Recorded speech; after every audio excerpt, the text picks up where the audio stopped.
Welcome to your Newsmax Daily for Wednesday, June 25th, 2025, 6/25/25 on your monitor and in your journal. And what an incredible time to be alive and to be journaling. The 176th day of the year, the 6th day of summer, and National Catfish Day. And why is this important? It was established after President Ronald Reagan spoke about catfish farming as a means to create a stable income and a healthy, affordable food source for the American people. On this day in 1987. And the day is all about cooking and eating catfish, not necessarily the fish itself. Today is also Global Beatles Day, which is all about Paul, George, John, and Ringo, and not about the bug. While you were likely sleeping, President Trump met with NATO leaders in The Hague, Netherlands this morning. This was after arriving last night, putting on a USA hat. Did you see that? The whole world was watching. As he was about to get off Air Force One, he put on a USA hat, still wearing it today. Meeting with the NATO Secretary General and reporters, Trump went right to defense spending. But listen to what the NATO Secretary had to say. I've been asking them to go up to 5% for a number of years, and they're going up to 5%, and that's a big, from 2%. And a lot of people didn't even pay the 2%. So I think that's going to be very big news. NATO is going to become very strong with us, and I appreciate doing it. Perhaps you want to talk. Yeah, absolutely. Let me first, before I go to the spending, I just want to recognize your decisive action on Iran. Thank you. You're a man of strength, but you're also a man of peace. And the fact that you are now also successful in getting this ceasefire done between Israel and Iran, I really want to commend you for that. Thank you. And I think this is important for the whole world. Then on spending, it's absolutely true. I want to state here, without President Trump, this would not have happened. They're really understanding peace through strength compared to the weakness that we've had. And he said the NATO allies would have never paid 5% if it wasn't for President Trump, who was highly, highly criticized for the way he treated NATO. President Trump had a jam-packed schedule that started with breakfast with the King and Queen of the Netherlands, 2:25 a.m. our time, his time, right? 8:25 a.m. local time. And after multiple meetings and bilateral news conferences, the president will be arriving back at the White House around 7 o'clock Eastern tonight. 4 days after the U.S. attack on Iran's nuclear sites, a lot of questions have already been answered. But now the question of whether Iran's uranium stockpile was really obliterated, as the president said, or not, is coming into question. Mr. President, what's your reaction to the intelligence reports saying that the Iranian nuclear sites were only partially devastated, not entirely? Yeah, well, they said it was actually, the report said it could have been they don't know. I mean, they did a report. I could have Pete talk to it because his department did the report. They really don't know. I think Israel's going to be telling us very soon because Bibi is going to have people involved in that whole situation. We hear it was obliteration. It was a virtual obliteration. When you take a look at the ground above, don't forget the flame is all underground. But everything above, if you look at the before and the after picture, everything above is burned black. The trees, everything. There's one building, but that's a building that sunk substantially into the granite, so that, you know, the fire goes right over it. I believe it was total obliteration.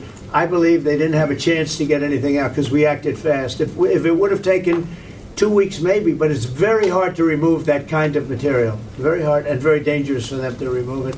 Plus, they knew we were coming, and if they know we're coming, they're not going to be down there. So there you go. And this is Kentucky Senator Rand Paul kicking things off on Rob Schmitt Tonight.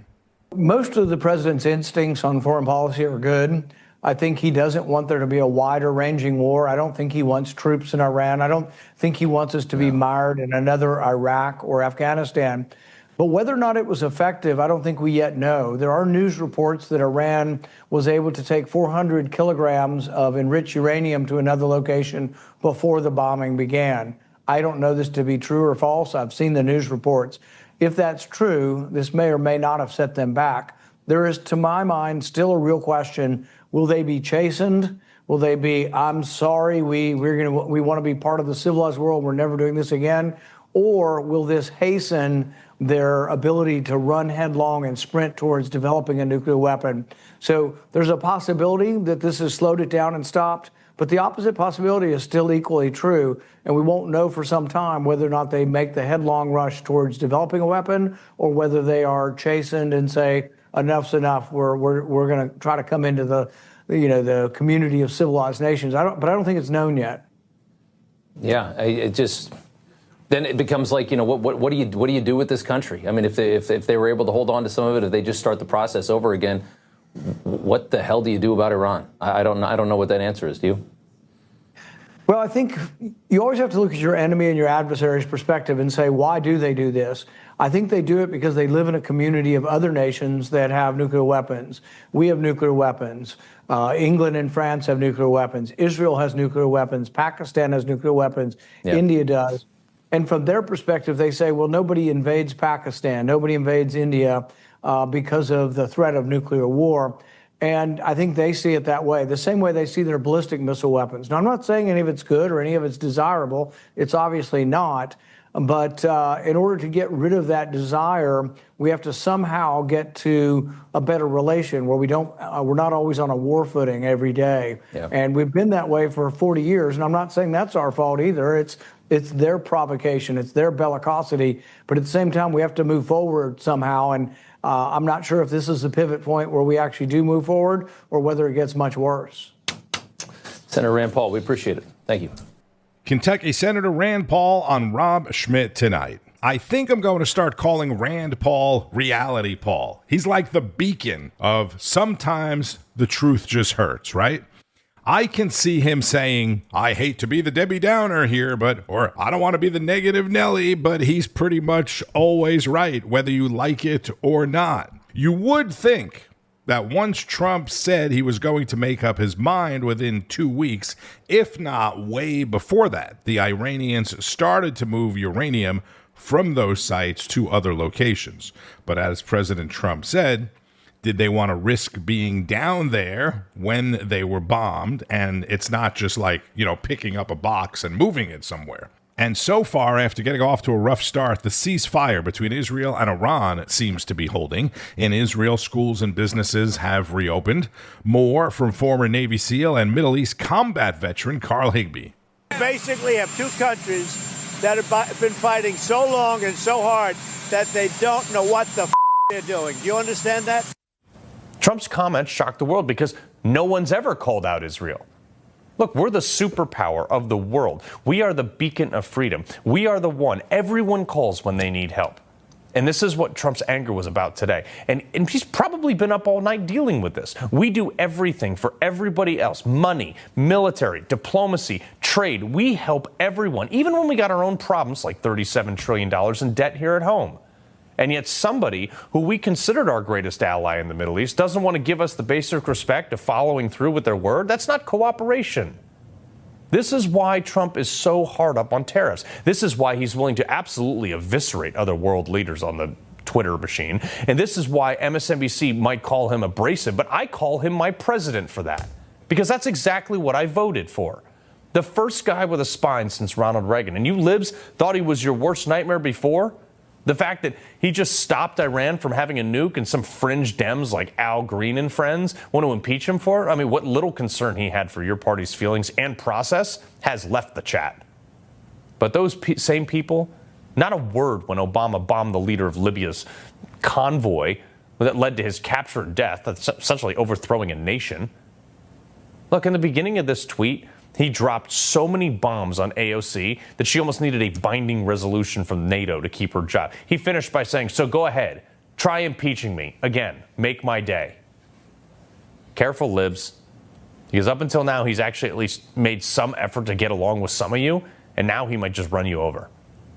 This is the left. Jasmine Crockett, just like classlessly throwing around allegations. Who, by the way, this is probably why she came in last place in the vote to be ranking member on the House Oversight Committee. A leader, if you want to call him that, who has decided that he is going to consistently violate the Constitution, consistently violate all existing laws, And there, so far, has not been a check on him as it relates to the legislative branch. And no one challenged her on this in that press gaggle. Okay, Jasmine, Congresswoman, if you can imagine, she's actually a lawyer who passed the bar. So let's treat her like one, as generous as that may be. Prosecute your case. I mean, like, what law is Trump violating? What part of the Constitution is he violating? Let's get specific here. Don't just throw things out.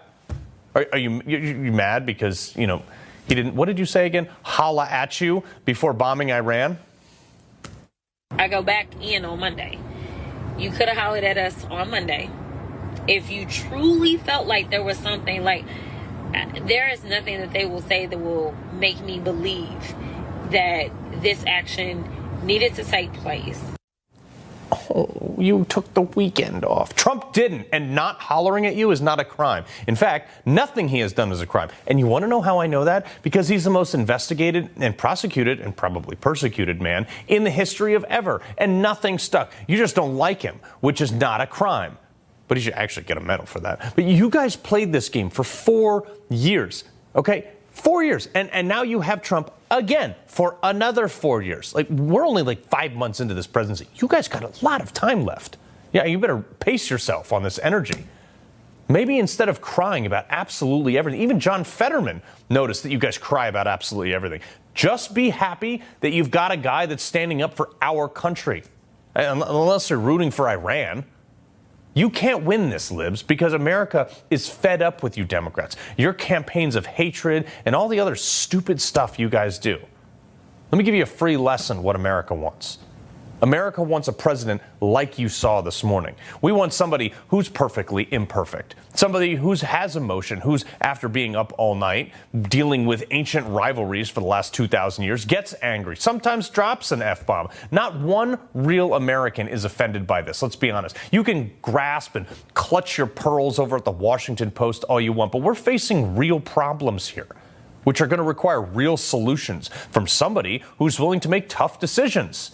Carl Higbie is the host of Frontline, 5 o'clock Eastern on Newsmax. And you know that I usually shy away from giving this woman any airtime, but Texas Congressman Jasmine Crockett, and it irks me even more that she's from the great state of Texas. But Jasmine Crockett's bid to become the top Democrat on the House Oversight Committee failed. Not only did she lose the bid, she got the least number of votes among all of the Democrats vying for that position.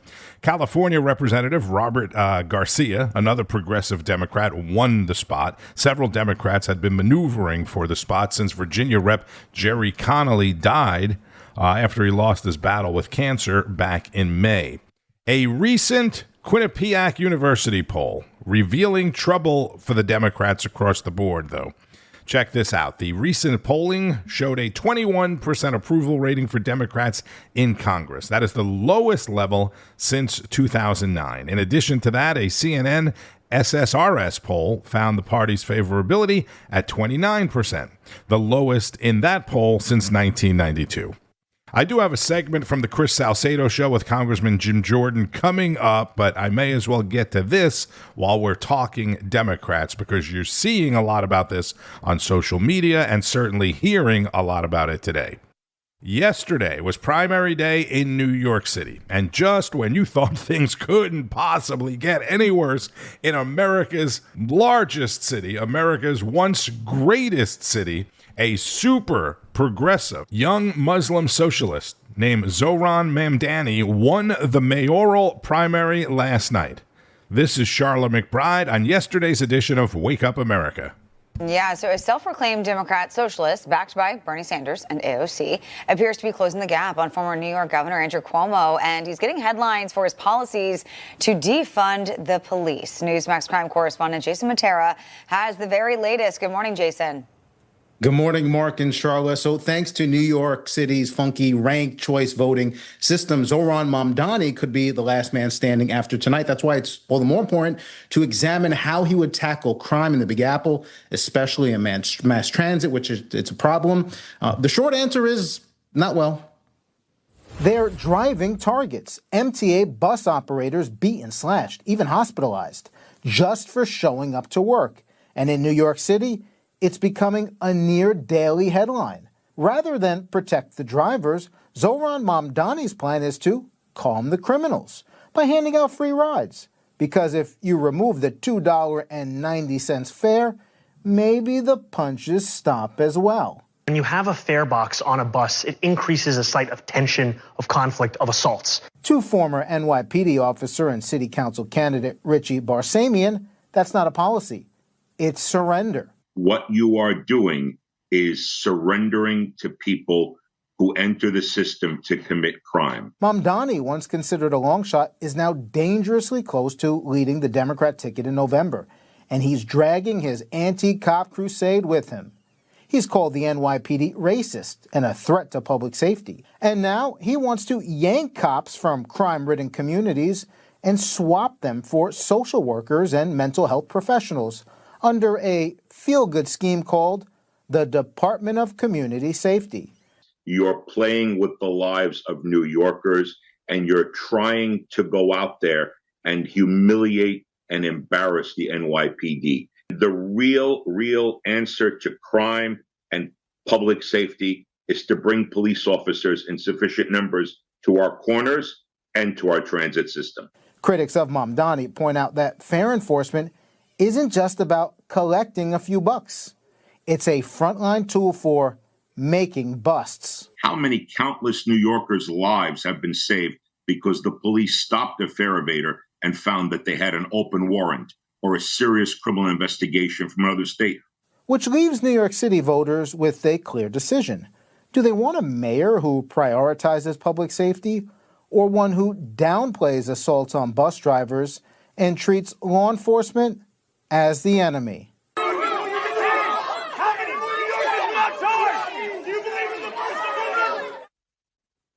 What a guy. Mark Charlotte, this ploy to reimagine policing isn't new. It's been tried before, and it predictably ends in failure. Crime always goes up. According to the NYPD police commissioner, they are at a staffing crisis. That means we don't need more therapists on the streets patrolling communities. They need more boots on the ground cops to keep dangerous criminals out of communities. That's Newsmax crime reporter Jason Matera. And if you know anything about New York politics, you may be thinking, where's Eric Adams, right? The current Democratic mayor. He decided to run for re-election as an independent, so he was not in the Democratic primary. Former Governor Andrew Cuomo filed the paperwork to run as an independent as well in case he lost the primary, which he did. And then there is radio host and Guardian Angels founder Curtis Sliwa, the lone Republican challenger. The only one with the cojones to even attempt to challenge Democrats in New York City, Curtis Sliwa. I would really, really like to see some other Republican step up as well, but it's not going to happen. Curtis Sliwa, by the way, shot 5 or 6 times, I think, in a New York City cab by the mob and survived to fight back. I have often referred to him as Mr. New York because he knows the city in and out, upside down and backwards, as good or better than anybody. And he is certainly not the most ideal candidate either. But look at the alternatives. Should be a no-brainer, even for hundreds of thousands of Democrats there. Sliwa lost to Eric Adams 4 years ago as well. And the headline in the New York Times today is Mamdani stuns Cuomo in mayoral primary. Stuns Cuomo. It may be stunning because he's Muslim and it's New York City, home of the largest and deadliest terror attack on U.S. soil, claiming the lives of more than 2,750 people. But is it even surprising that people don't want Cuomo, who retired amid a sexual harassment, or I should say stepped down? He was forced to step down amid a sexual harassment scandal after killing people's grandparents in assisted living facilities by completely mismanaging COVID when he became the nation's COVID darling. Remember that? Cuomo went from possibly being the Democrats' presidential candidate to hiding out.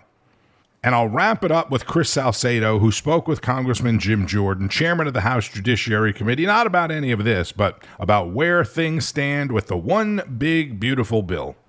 the House and Senate versions of the reconciliation bill, you've probably heard my take on this. In my opinion, they've abandoned all fiscal sanity. We will never see those proposed spending cuts. Why? Because a future Congress just going to change it all. We've seen it happen before, Congressman. You know that. Yeah. You chair Judiciary, and the Senate just stripped out a provision to stop these rogue judges from issuing nationwide injunctions, unconstitutional nationwide injunctions. Now we're told to wait until the budget is passed. And that's when we're going to see fiscal discipline return to Washington. But you know, Congress hasn't passed a budget in 28 years. In short, Congress refuses to live within its means. Isn't it true that Americans can no longer afford Congress? Well, you're right. Our fiscal situation is not where we want it. The debt, the deficits we're running on an annual basis, the debt that keeps piling up, not where we want it. But step one into beginning to deal with all this is to get the economy growing like we know it can. And in order to make sure we have some of this real growth, accelerated growth, and longer-term growth, you got to make sure you don't raise people's taxes. You got to make sure you get those key tax cut provisions in place permanently for many of the pro-business ones. So that, to me, is the central focus of this bill.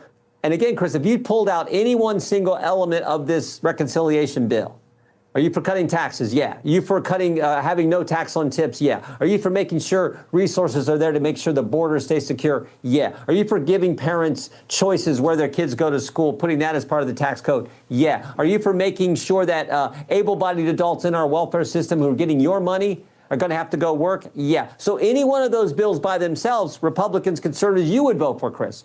But somehow when you put them all together, you're not going to vote for that package because it doesn't do enough on the spending reduction side.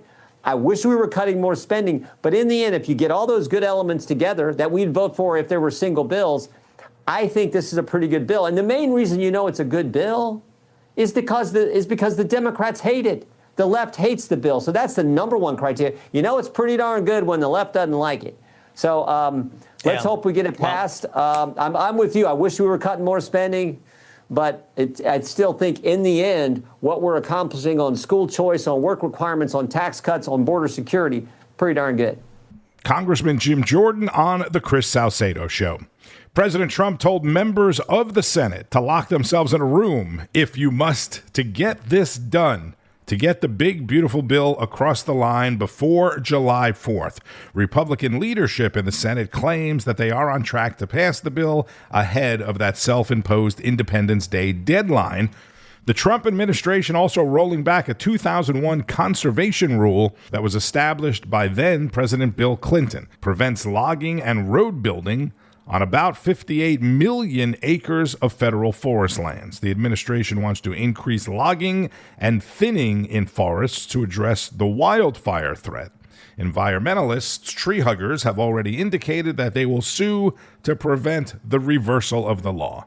On Wall Street, stocks opened basically flat this morning. Oil is up 50 cents, right around $65.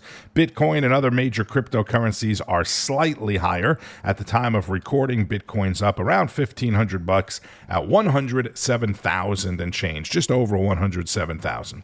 All right, be sure to keep up with all of the news today. Another very busy news day and breaking developments throughout the day on Newsmax, N2, and at NEWSMAXDaily. The news starts each and every morning with Wake Up America, followed by National Report, Newsline with Bianca De La Garza, American Agenda, The Chris Salcedo Show, Greta Van Susteren at 6, Rob Schmitt, Finnerty at 8, Greg Kelly, The Right Squad, and much, much more. I'm Tony Marino. Thank you for listening. Enjoy the rest of your day. Maybe get yourself some fried catfish or any kind of catfish, and keep on fighting the good fight. News breaks every minute, every day. You need the app, the Newsmax app. Find it free on your smartphone store. Then watch us anytime, anywhere. Information. Truth. Is freedom. Is Newsmax. It's real news for real people.